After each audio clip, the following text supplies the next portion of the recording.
Gene, great to have you with us today. And great to be here. And it's been so fun to hearing the service virtualization panel. It's just the resonates so much with me and some of the experiences that we've been talking about over the last couple of months. So Yeah. So, Gene, one of the questions that just came in, someone says, if you could read only one book that does not include your own, what would it be? oh my gosh, yeah, great book, great thought. One of the books that really inspired me was a book called The High Velocity Edge by Dr. Steven Spear. So he's been a mentor to me for almost a decade, and he is most famous for the work.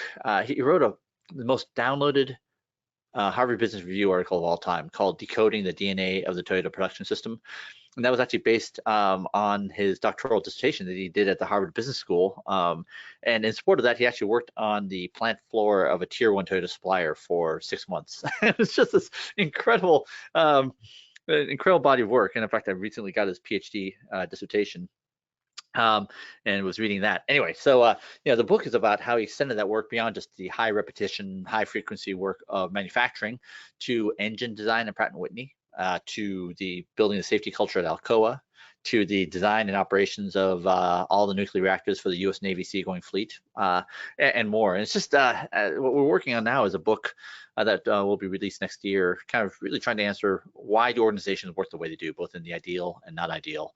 And I think the big kind of quest we've been on is trying to understand what's in common between DevOps, Agile, resilience engineering, safety culture, Toyota production system, more. And I think they're all incomplete expressions of a far greater whole. And it's been so gratifying to understand through a very parsimonious theory of what is in common between these things. So High Velocity Edge by Dr. Steven Spear.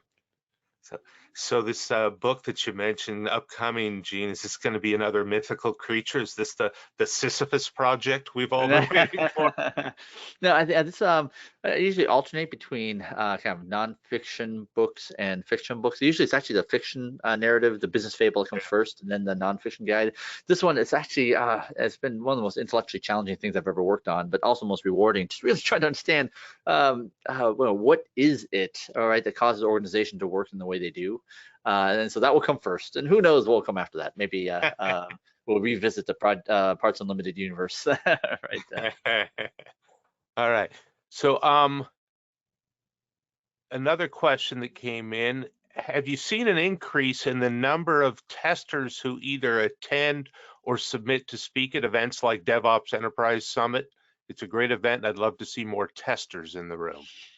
Yeah, in fact, I would say, the community, maybe formerly known as testers, but now maybe quality engineers or people who are not actually doing the testing, but helping coach and consult to development teams of how to think like a great QA person. Absolutely. In fact, one of my favorite people on the planet is Elizabeth Hendrickson. So her Twitter handle is Test Obsessed, right? And in some ways, I think she outgrew that handle, right? Because really, she is an engineering leader, and I think so many great engineering leaders, right? They have these sensibilities that the best QA people have, and so the answer is yes. In fact, I think you just triggered a thought. Some of my favorite talks at DevOps Enterprise are people, engineering leaders who say, hey, we cannot let the test community be left behind, right? They are engineers, right? And their highest contribution to the organization is not executing tests, right? It's really helping teach the organization to think about ways about how we need to have can build quality in. And one of the things that I found so exhilarating about our conversation is that really that testability, to call that a testing concern, is just the smallest tip of the iceberg, right? And then, one of the really aha moments for me really is just one of the things I'm trying to learn better, right, is that instinct that people have when they see a good architecture, right, that is testable, but it's also changeable, and it's also modular, right? I think these are things that have eluded me for better part of 3 decades, and it's been so exhilarating to sort of start developing a sensibility of what that is myself.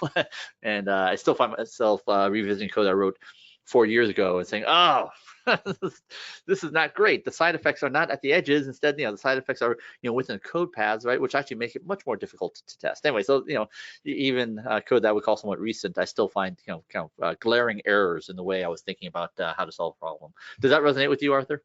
Yeah, old code is bad code, right? Like, No, no, old code is definitely bad. We all look back, given enough time frame, we will look back at code and look, the truth is that people, when they write code and you look at someone else's code, it's always, what was this idiot thinking, right? Like, that's just your first response as an engineer.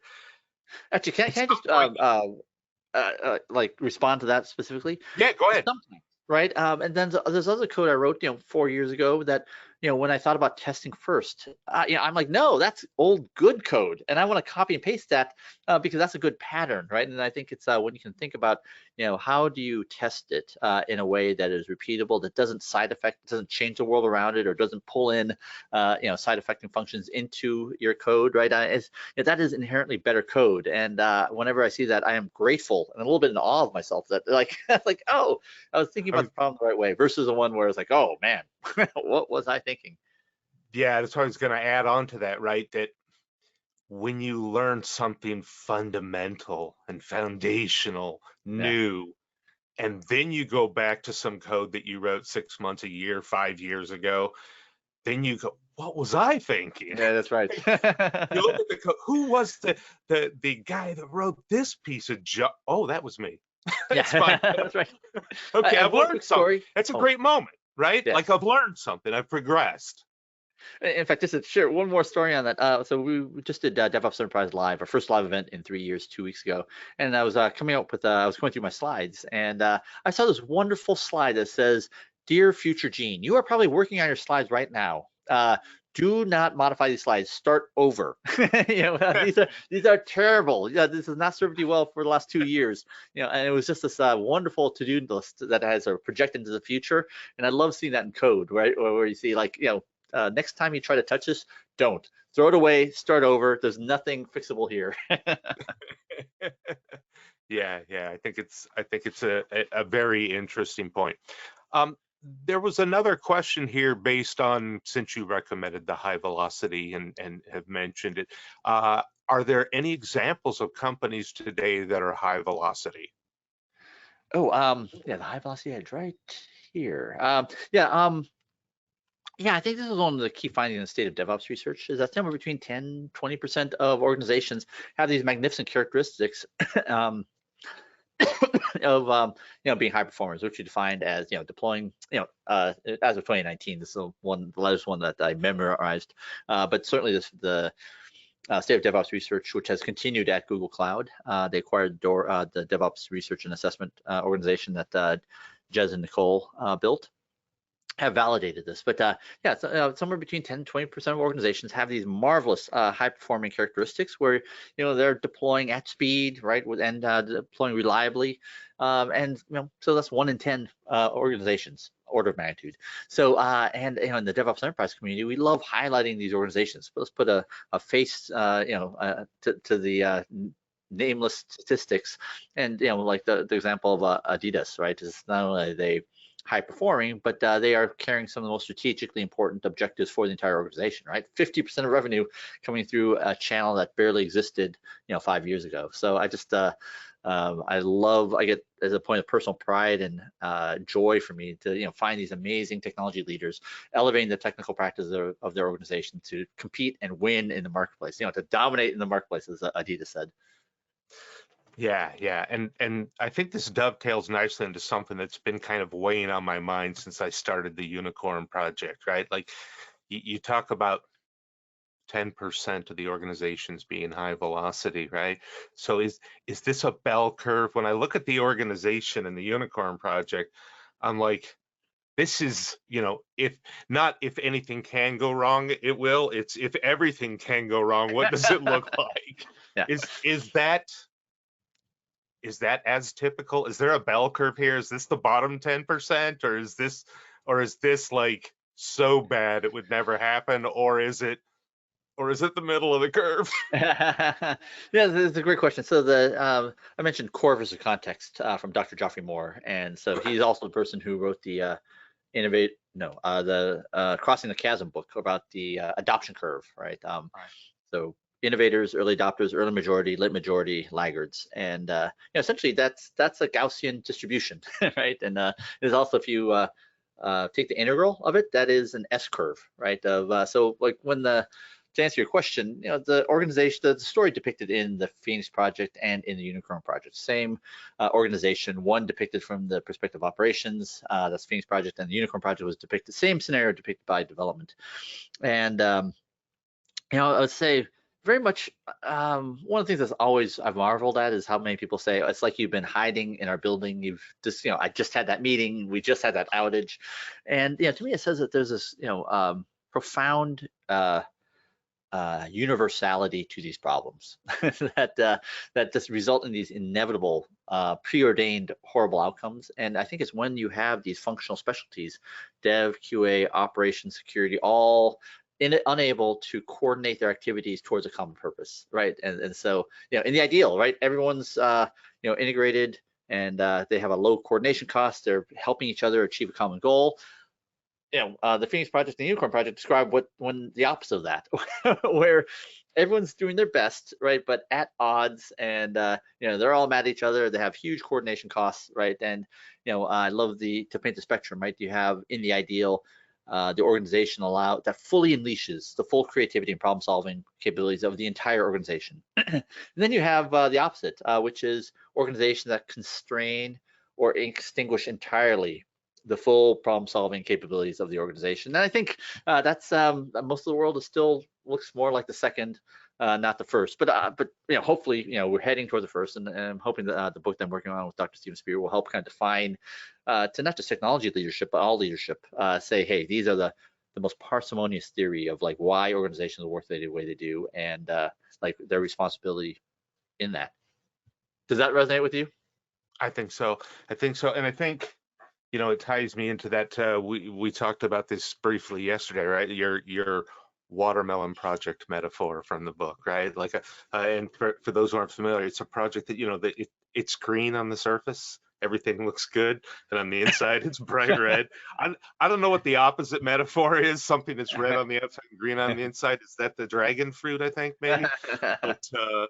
But yeah, talk a little about the idea of a watermelon problem, right? Like that organizations think they're doing fine when they're not. Yeah, I love the quote, like when dealing with executives, stick with small numbers and primary colors. And you and I were laughing at a story that you were sharing, right? Is that, these things tend to happen when you have these status reports being bubbled up. And I remember back in my days at Tripwire, right? Every Thursday night was spent writing these status reports, right? And, red, yellow, green, and that gets rolled up into someone else's status reports, gets rolled up into another status report, right? And, by the time you get to the top, right? All these issues that should be weak signals of failure, right, get lost, right, and gets rounded up to green. So, I think that's one of the many things, sometimes I get asked, like, where do some of these stories come from in the Phoenix Project? Some of them I personally saw, but, for, even the 10 years prior to the Phoenix Project coming out, on my Palm Pilot, on my BlackBerry, later on my iPhone, right, was a little note called quotes file. Like whenever I heard something amazing or great or amazingly, misguided, I would just write it down in the quotes file. And part of the job in the Phoenix Project was, creating the characters that would say those things, right? And so every good idea came from Patty. Every excuse of why we can't do things in a better way came from Wes, right? And then so Right. that you kind of weave those into a narrative. So the Watermelon Project was absolutely one of those. I think that came from my friend Stephen Fishman, who was then at Auto Trader as a architect. Yeah, and I do think there's a lot of little moments, I think, when you're reading through, it's like, oh crud, I've seen that here, right? Like what can I do different? What can I do better? And to me, the watermelon one is just so insidious, right? Because at the high level, everybody thinks everything's fine, Yeah. right? Yeah. And on the inside, you're you're in deep, deep trouble, right? And I have to ask myself, like the example we were talking about yesterday was one where they were using percentage of test coverage, right? And everybody rounded up, right? And so as every team went, you essentially gained 4% on every layer of the pyramid, the reporting pyramid. But like, that's one of the classic things in the mindset of the culture, right? Like, if you were merging and averaging multiple teams, is yellow green when you round person? Yeah. And so some would call that like normalization of deviance, or this is like what happens when you try to simplify measures. Yeah, absolutely. And these are the, I think one of the dynamics of great high performing organizations across all domains is that they can find these weak signals of failure, right? And whereas in the horrible organizations, those are the things that get buried, right? And so think about the Challenger and Columbia disaster, where there was data to support some of these risks, right? But they got dampened out within the organization. Versus, I think what postmortems and the blameless postmortems and agile retrospectives, what they do is try to elevate these, right? And because these are important signals that have to be amplified, not dampened, as you were saying. Yeah. So I'm saying, like, to me, red always wins. Like, it's what you need to focus on. Yeah. You don't need to focus on what's working, right? Like, yeah. let it roll, but you need to fix what's broken, right? And if it's broken, everything's broken. Yes. So love it. So that was the last ones we had of there. Gene, we're unsurprisingly, we had our time slot long before you'd think that we'd get there. But any closing thoughts, remarks? I'm delighted to be with this community. Arthur, it was a pleasure finally meeting you earlier this year. And I guess the advice I would give is, automated testing is one of the most critical capabilities in an organization. One of the later state of DevOps research that I just love is like, trunk-based development, which includes, continuous integration, continuous test. Its presence increases your odds of being a high performer by 2.6 times. Right? So it is a very important predictor of performance. And if you don't have it, this is an area of technical debt that you must attack. And I think it's not just about automated testing. When it comes to so many of the success stories that we study in the DevOps handbook, it really is about bringing independent action back to teams, right? It's allowing teams to not be coupled to everybody else, both in development and in testing. And so that just is one of the elements that can constrain or extinguish entirely the full capability of the organization. So automated testing, modularity, those are the things that help fully unleash the full productivity of the organization. So, I wish you all luck in your journey, and I look forward to my future interactions with you all. Well, thanks so much, Gene. And for those of you who haven't, check out his website, read the books, learn, look at these 5 pillars. It's some pretty fascinating stuff to help you, be more successful as an organization, right? By eliminating the things that are making you unsuccessful. So thanks so much, Gene. It's been great today.